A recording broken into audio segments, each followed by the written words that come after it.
Hey, Taubat. Yes, Barborca. Barborca means welcome.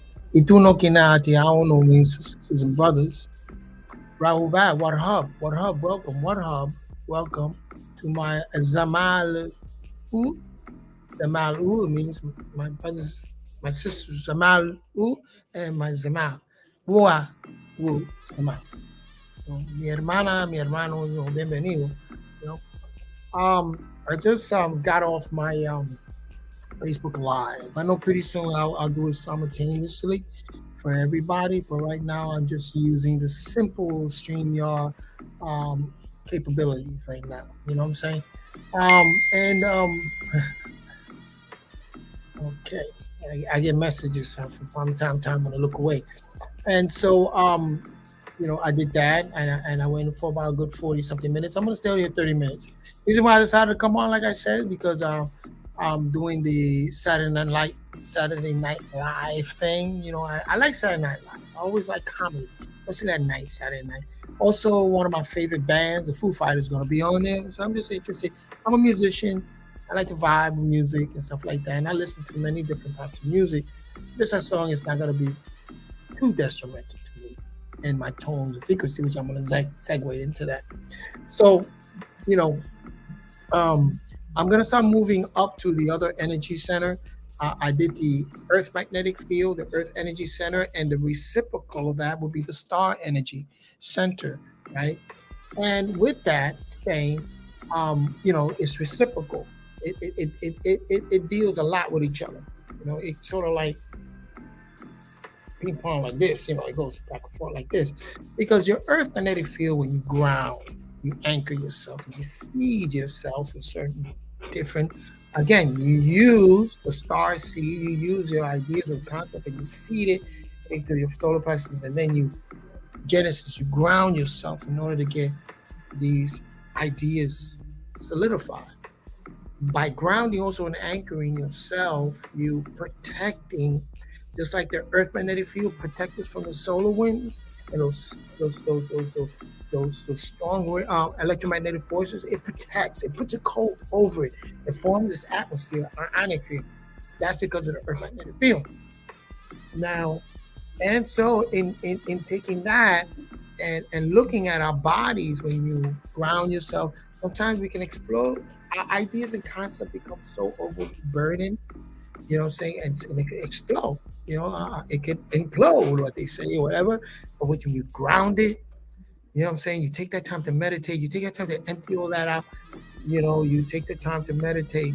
See, when you do that on the Earth magnetic field, what you're doing is the enlightenment self, the balancement is Genesis. Genesis is the beginning of something. So that energy, the conditions. So I'm going to segue into this bioorganic suit. You know what I'm saying? And so the conditions that you give this body helps you protect, you know what I'm saying, even your ideas and consequences. If I don't take care of my hands, my wrists, whatever, and I'm playing, it's going to be difficult for me to even achieve certain things that I want to achieve, but simply by playing congas, right? You got to take care of your hands. You got to take care of fingers and all that. You're an artist. You're a writer. This is what you do, right? I mean, even though they have technology that do that, by just, AI that can do that for you, but I'm talking about in the more organic bio level. Segueing into, so I don't negate or disregard the body, and that's important. You have people say, I'm not my body. I don't care about the body. I'm an etheric being. I'm just visiting this biosuit on me. This biosuit is organic. It's very, very important. Remember, this organic biosuit you're in grows. It deals with growth because it's come from a fetus, right? And then it grows, right? Into this body. You crawl. You grow and you become an elder. You grow. So there's growth in there. It's a biosuit. People say, well, that's an illusion. Yes, it's an illusion. At the same time, it's reality. Because you're in this body. In order to navigate on what we say in this learning academy here on this earth, as many Federation Starfleet people will say, Starfleet people say, I'm in a learning stage here on this planet. This is where we learn. It's how you learn, and you learn a lot from the mistakes you make. And the thing, they show that in movies. They show that in Star Wars. So it's not really something far fetched. A lot of times they just mimic reality. They hide it in front of you. A lot of concepts and a lot of directives, prime directives, and a lot of hijack, and they hide it right in front of us, and they hijack it. They hijack it because, again, that's what certain beings do, and they call them the reptilian beings. They hijack. They're into hacking. That's what they do, and then they fabricate it and put it out like it's dumb. You know what I'm saying? But we gotta understand. We gotta, hey, listen, whatever float your boat. You gotta understand that. You know what I'm saying? But you gotta see through that in order, right? So in this biosuits of taking well care of the suit, they're doing this. They're doing now. They're finding out, observing, and they're discovering how, yes, aging can be slowed down by, I think, the telomere, by slowed down by a certain process of DNA. But they can slow it down by the coding. But this has a genetic coding in it, and it plays out like that. It's a script that is played. This body comes, you know, like they say, it comes with a manual. Even though a lot of people don't know the manual, but it comes with a manual, you know, and it's based on this genetic coding, this manual. So taking care of that, having the fortitude, having that of taking care of this body, you can renew yourself. More important, you can see a genesis, a beginning of something that you want to achieve, you know what I'm saying, on this earth, you know. And I could tell you this from personal, you know, my body was very sick. I was dying, very sick, and suddenly, because of the energy, what moves me, the energy, I was able to transform myself. It was like a new body. I'm able now to work out. I'm able to run. I'm able to do things that I wasn't able to do a couple of years ago because I was very sick. So that's the importance of taking care of this biosuit. It's an organic suit. It's very, very important. So a lot of people say, well, you know, these extraterrestrial, they have suits. And I was corrected by my brother Manuel. I do appreciate that, because I told him that, you know, sometimes these extraterrestrial, they come with radiation. They come with certain fire. And they said no, because the suit that they're wearing doesn't allow them doesn't allow that to happen. Well, guess what? I looked at it like, if you take care of this suit, this biosuit, it will not allow certain viruses to get in. Same thing. Or to contaminate somebody else. So I understand that. I understand that very well. Because this is a bioorganic suit. You take care of it very well. You give it the right conditions. It's going to protect you from certain viruses. It's going to protect you from certain diseases, right? So anomalies out here in these environments. Well, that's very, very important, you know. And so again, and I say this with the utmost respect, and I say this because, again, you got to be cognizant of things, cognitive, and the word for today is metacognitive, metacognitive, which is thinking about thinking. You have to think about thinking, and because your perception. So if I say to myself, who, why, where, when? Why am I thinking like this? Who's thinking this? Is it me, or is it coming from something that I learned? Is it passed down from my parents to think a certain way? Because I could tell you right now that sometimes I got to catch myself like, man, my mother thinks like this. But even my grandfather, I can go back to my grandfather, how he thought. And I'm like, this carries on. Which is another conversation about how our shadows, we don't inherit as shadows. It's not hereditary. But then again, it's passed on through genetic blueprints and ancestral patterns. These shadows passes on. Why? Because you are being brought up by another person, another being that had to deal with their shadows. And sometimes they're influencing you and bringing those shadows over to you. That happens because of the mother and the father, right?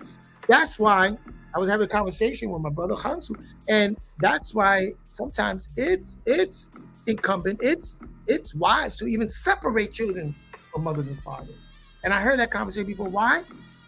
Because, again, to stop that influence, if you're trying to raise, you know, just for that learning, if you're trying to raise something. But then again, a lot of people say, man, they always got a twist way of saying, oh no, because we experienced that before. But I'm not even going to go there. But I think that that is important. You know what I'm saying? And you have to be careful of the influences that you have on your children, and what telepathically, and what can you influence in terms of what shadows and traumatic points in your life that you went through. You know what I'm saying? And then that created an archetype, and which I'm going to share my screen right now. We're going to talk about archetypes. Because that's an earth magnetic field. Then you have on the star energy center, the Nagum Azubquabat, right? You in that the energy that manipulates this body, this electromagnetic energy that manipulates. You have the earth magnetic field on the bottom that protects. On the top end, you have this energy that's funneled down, right, to this body. So this energy. We're going to talk about the star energy and what it deals with. And a lot of time it's knowing your archetype, because your archetype, it's what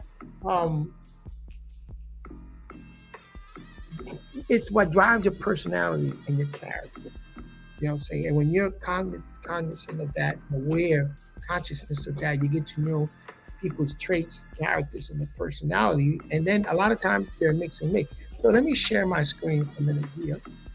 Let me share it here and show you what I mean by this. Okay? This is archetype. And this is coming from Carl Jung.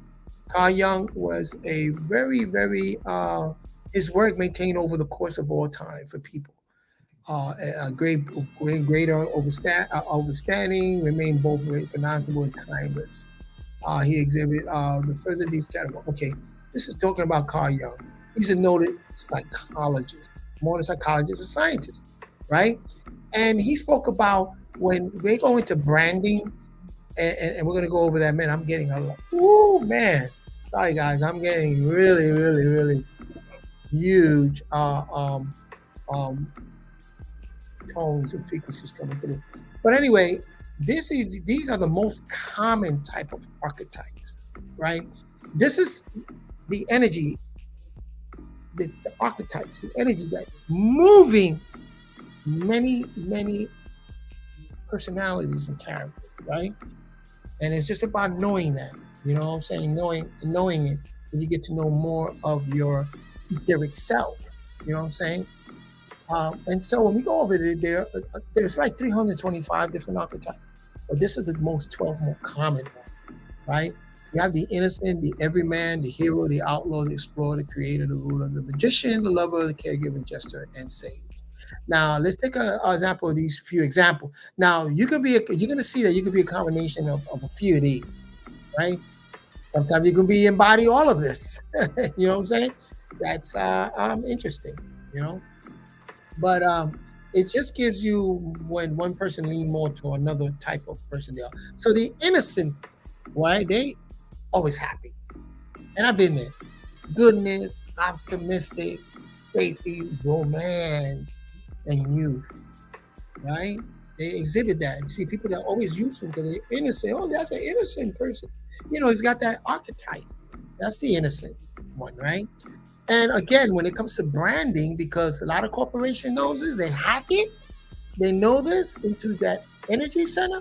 They use it in a corporation like Coca-Cola, Nintendo, and Dove. You see a lot of commercials. You look at some of the commercials, you says, oh, they're appearing, they know the demographic. They're appearing to that person, character, and personality. The demographics of that particular person, that character, and what they're doing, they're getting them to buy the product. You have the every man, the every man or every woman seeks connections and belonging. I want to belong. Seeks connection, recognized as the supportive one, right? The faithful one, or the down to earth, because I support, right? That's an everyman. It's cool. Like I said, we can carry a lot of this because you can have a person that's an innocent person at the same time. They seek to connect. The hero is on a mission to make the world a better place, right? So the hero is courageous, bold, inspirational, And the brands that use a lot of that is Nike, BMW, and Duracell. You know, they target, they write these stories, and they target people of this archetype, right? And like I said, you have a combination of every man and everything. Right? The rebel is a person that questions authority, right? Breaks the rules. The rebel craves for rebellion and revolution, like Harley Davidson. I'm break the rules. You know what I'm saying? The explorer finds inspiration in travel, risk, and discovery, and the thrill of new experiences. You know, so you have the Red Bull, the G. When you look at some of the commercials, when they're doing their branding, this is what they stick out for them. The creators are imaginative, inventive, driven to build things of enduring meaning and value. That's a creator. Lego, Crayola, and Adobe. I use Adobe a lot because I'm attracted to that a lot because I'm a creator. I'm imaginative. I'm inventive, right? That's how they target you, right? The ruler creates order from chaos. The ruler is typical, controlling and stern, yet responsible and organized. A person always out to stick out, right? You see the company Microsoft. The magician wishes to create something special and make dreams a reality, right? The magician is seen as a visionary, spiritual, like Walt Disney, Apple, Absolute. Look at that. Disney, magic, Fantasia, a rat doing magical tricks. Again, a magician archetype. The lover creates intimate moments, inspire love, passion, romance, and commitment. That's that archetype of always being a lover. An intimate moment. Let's have an intimate moment. It's about love. The caregiver protects and cares for others. Compassion, nurture, and generous. You can have part of that in you. The jester brings joy to the world through humor, fun, and relevance, and often likes to make some achieve. That's why you see that part of me is being attracted by Saturday Night Live. I'm ready to see Saturday Night Live tonight, 11:30, yo. Okay, and I know it's late, but I like to see it because that appeals to the jester part of me of want to make the world fun. You know what I'm saying? You got to be humorous and stuff like that. Now the sage, again, that's a very much part of me is commitment to helping the world gain deeper insight and wisdom. Right? Serves as a thoughtful mentor and advisor.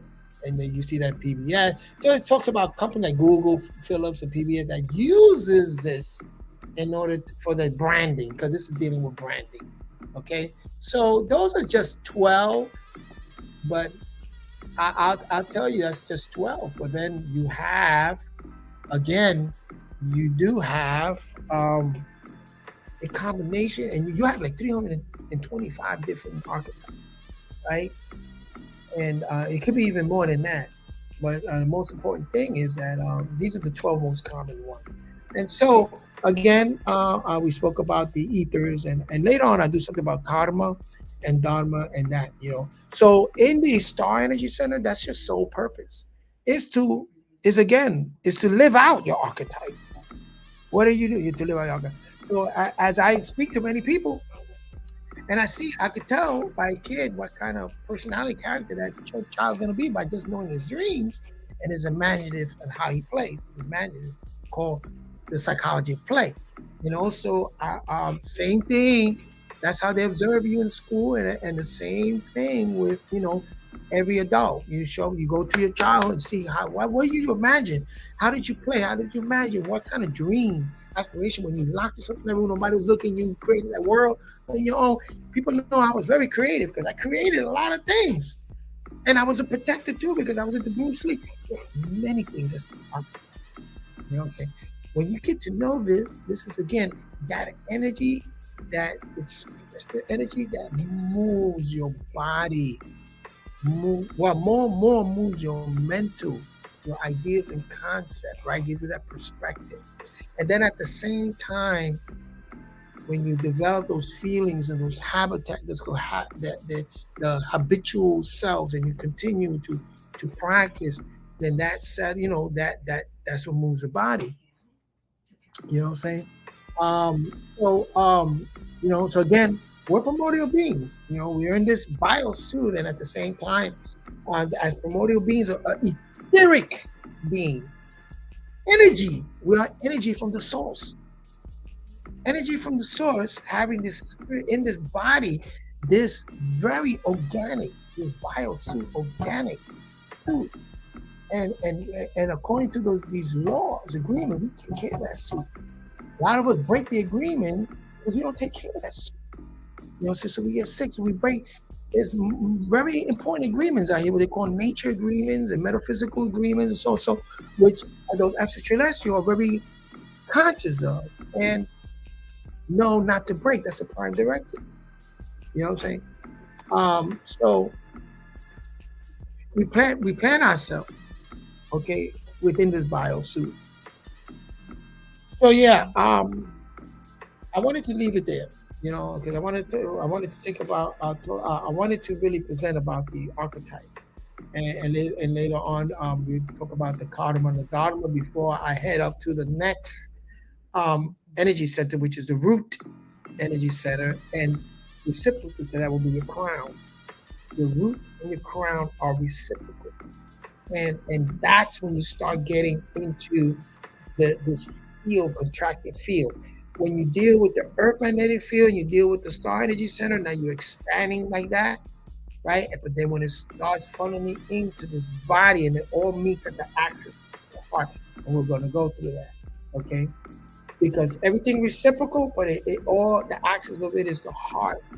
And we're going to go really deep into that, so that's where dance and balancement and music, everything is at that point right there, but so again, to recap, again, we're talking about this energy that is from source, and the source is funnel, and the source through this web-like synapses source and the plasma and this energy and the sun, and that created the conditions on this earth, the conditions on a potato.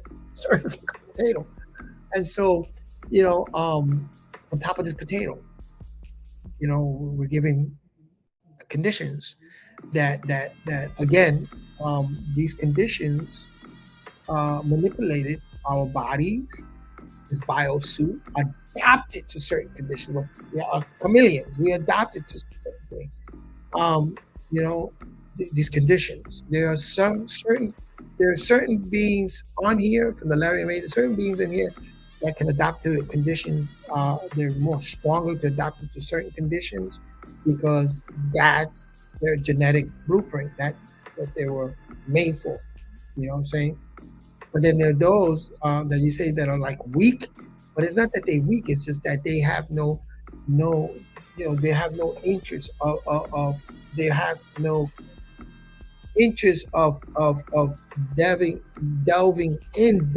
into certain conditions that are not conducive to them. They just don't have that interest. A lot of beings on this planet took many different conditions and live in certain conditions. Anyway, I'm gonna leave it there, y'all. I'm gonna leave it there. I got another hour to go for Saturday Night Live, but I'm gonna leave it there. And and I know that everyone is having a great experience and stuff like that. And if you could put out the word, log into tell people to subscribe to my YouTube channel. I wanna have these conversations more and more, and a lot of times I repeated it a lot, I re-elevated it a lot because that's how we learn, through repetition.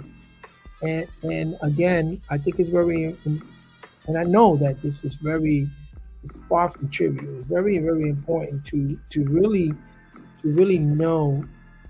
Again, it's about thinking, and to know of the experiences that we're having, because this experience, when they look at the Federation and know that this is an academy for learning on Earth, this is a Federation academy.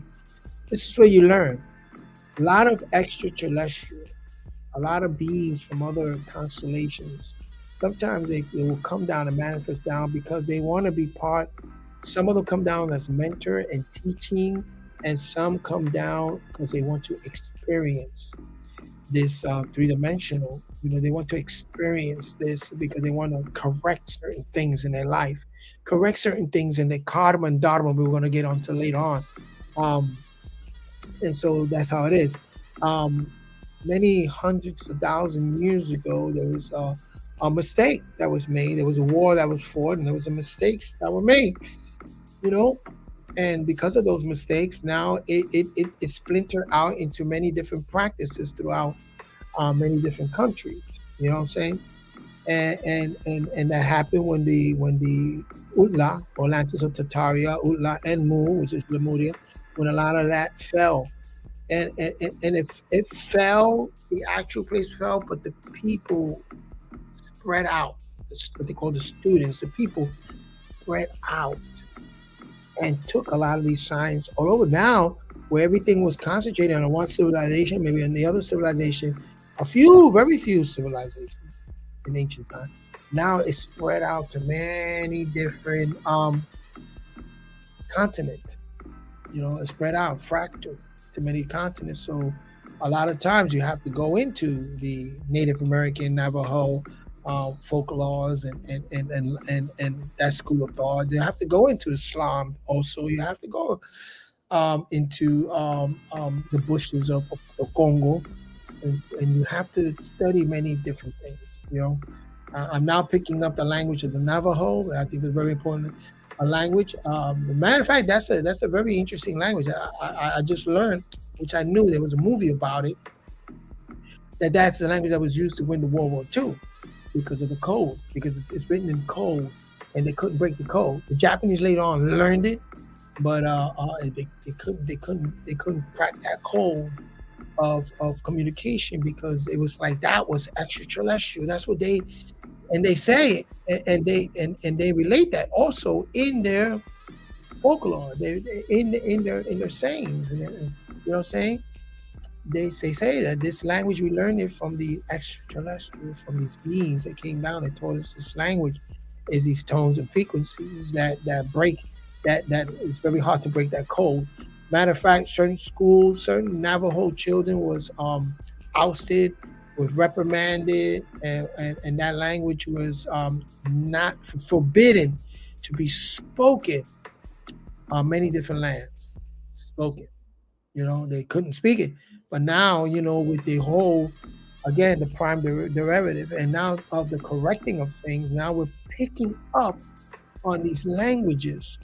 We're picking up on these languages, and then when you're able to translate to different other languages, and then you become an asset for yourself, and as long as you don't harm nobody, and it becomes a beautiful thing, and you get to communicate in tones and frequencies. Again, in tones and frequencies. I love the Sabiic language, but the Sabiic language, that's a Semitic language. It's a precursor to the Arabic language. The Saba, Sabiic, the Saba, even from southern Sudan, the 7 different lineages there of crowns, the 7, you know what I'm saying? That language is very important also for that particular conditions, and then when you go into the Metaneta, and then you go into the Navajo, now you're getting a whole picture of how tones and frequency works, the different languages, or lengua, tongue, tone, lengua, right?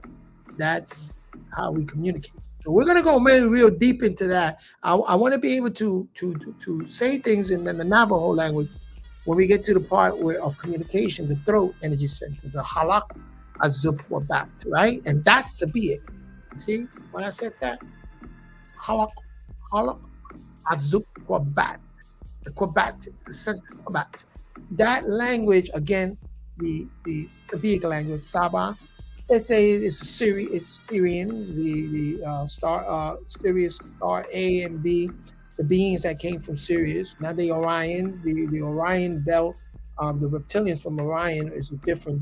That's a different school. But that mixed in with the Sirius, so you get the roll of the R. You know what I'm saying?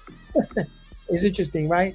And when you study that and you go deep into it, but the Sabiic Vespatia language is again dealing with the 7 star cluster. There are many different 7 star clusters. Don't get it twisted. There are many different 7 star clusters. I hear that there are many tri-star clusters. There's 7. Well, that's Saba means the 7 lineages. and the series A and B and C, they're finding out there's more to that particular constellations, and the effect that it had on people coming down, and the effect that it had on a conditions around the Nile Valley. You know what I'm saying? So that's very interesting when you look at language and you look at that and those tones and frequencies.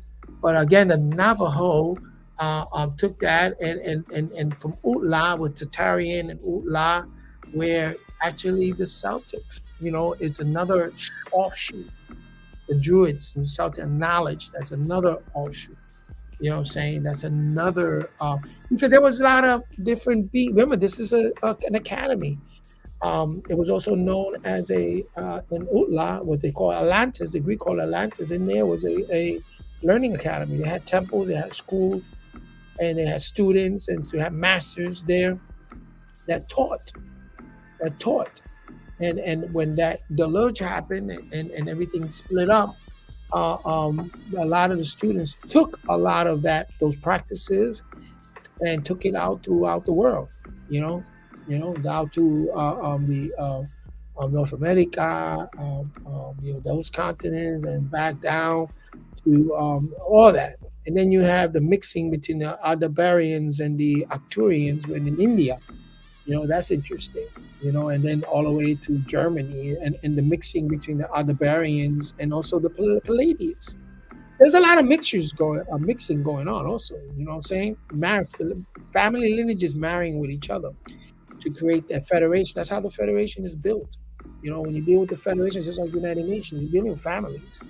You're dealing with again, this mixing going on. You know what I'm saying?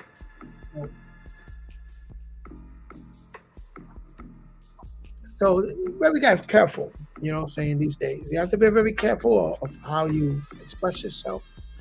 And you see all the way from Obama to people tell you all the time, watch what you do on the internet, watch what you say on the internet.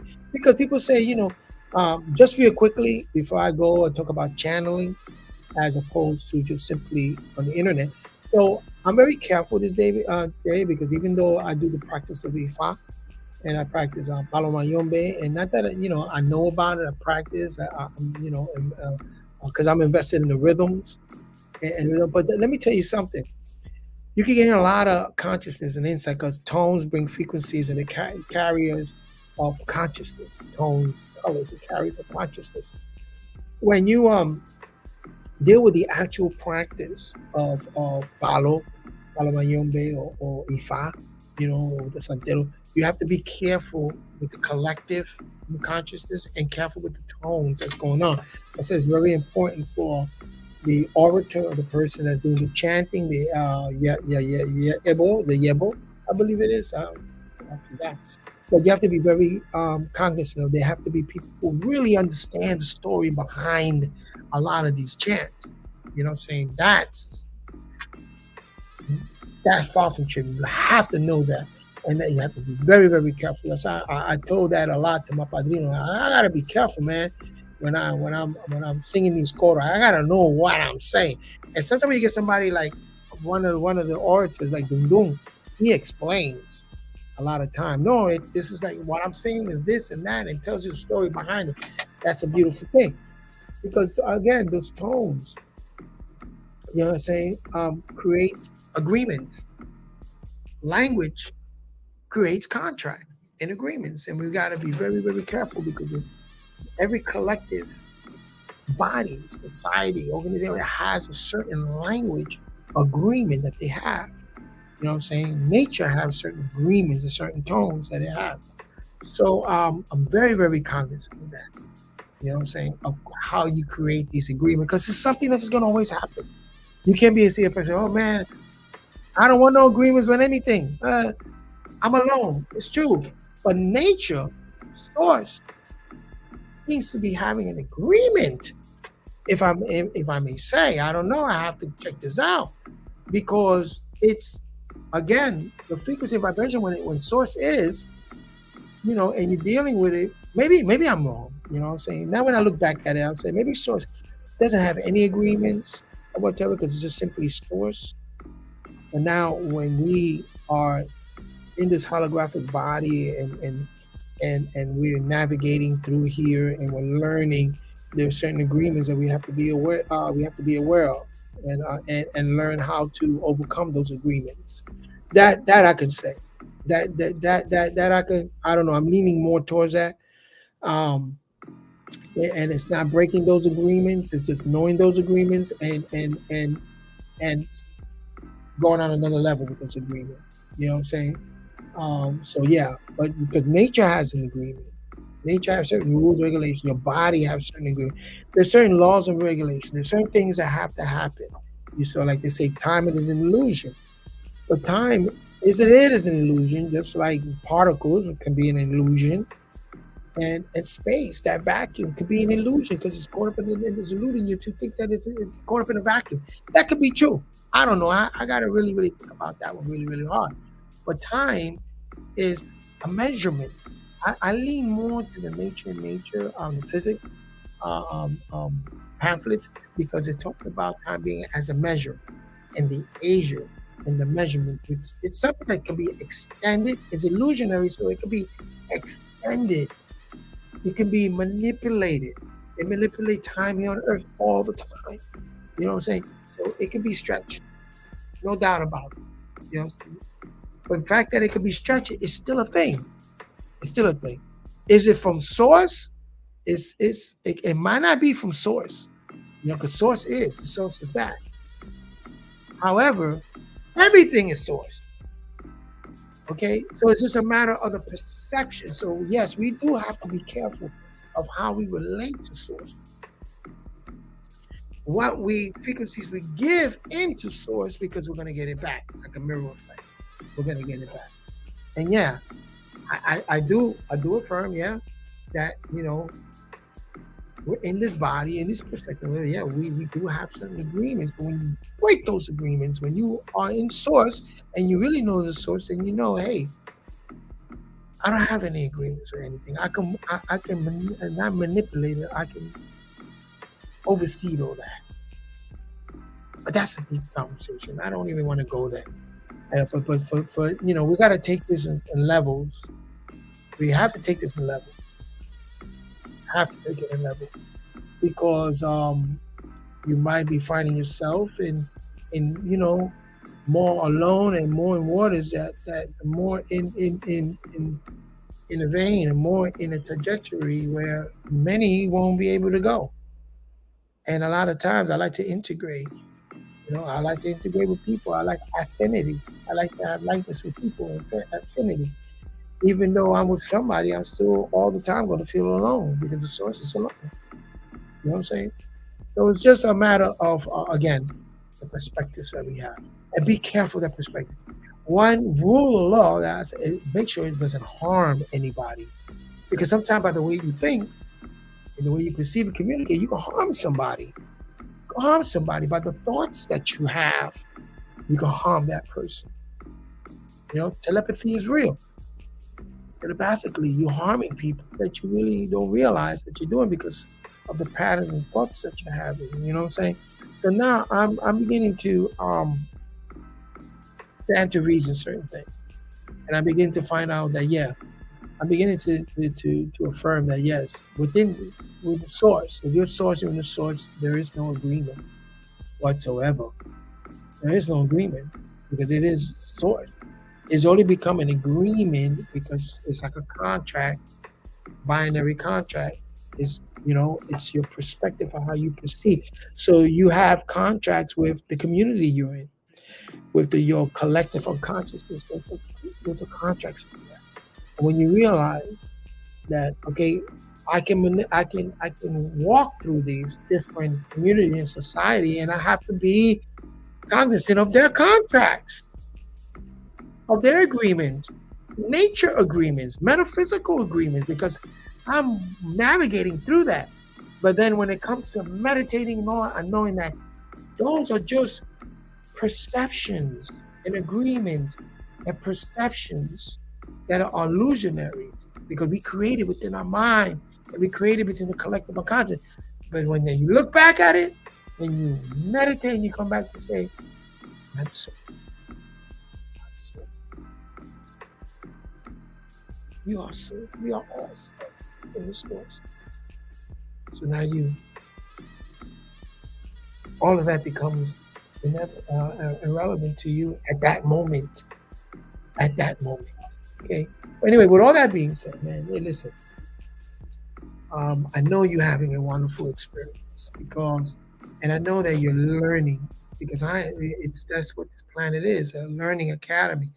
And I know we are all learning and we're correcting a lot of our mistakes, right? Right now, to be honest with you, speaking with you, I was about to say something and I corrected something within myself because I know telepathically there are beings and brothers and beings I speak to that are telepathically letting me know, hey, listen, you're about to create a little mistake here.